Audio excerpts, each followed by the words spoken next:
Hey, good morning from the Rockies.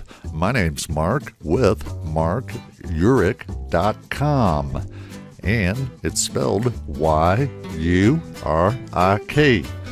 All right, today's tip is using acronyms in your copy on your web presence or your online store.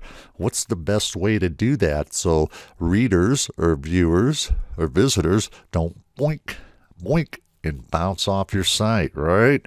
And you may be aware of this because you've probably been on web presences and you've seen acronyms like initials like VPN without any explanation, where that person is assuming that you or myself know what it means, right?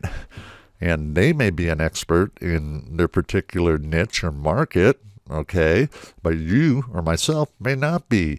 And what happens is when the acronym shows up without the explanation of it, right, it's confusing. And when you're confused, what happens? Boink, boink, boink. They go up to the next site. So when you're using acronyms like, hey, what type are you using a VPN server? All right. It's better to say, are you using a VPN? Bracket, virtual private network server or service, something like that, right? And that's starting to make a little bit more sense, and it's not as confusing.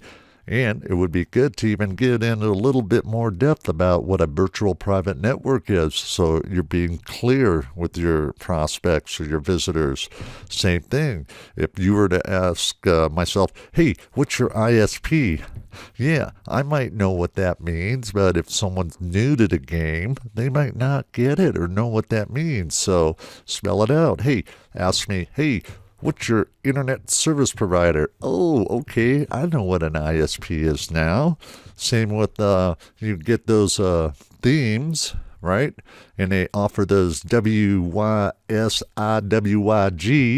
type of themes, and you're like, what the heck is that? Or I'm like, what do you mean, right? Oh, what you see is what you get, all right? So does that make sense? All right. You'll see a lot of web presences now where you're going to see these acronyms or these initials that stand for something, a word or a phrase or a meaning, and unless they put it in brackets and spell it out, they're confusing myself and they're confusing you. So the best way to keep people and users glued to your web presence a little longer and eventually turn them into paying customers is to spell out what your acronyms mean right after them. Okay? May this be a great tip for you. And if you have any questions, go ahead and leave a comment below. How about a subscribe, because you're going to keep getting great insights here.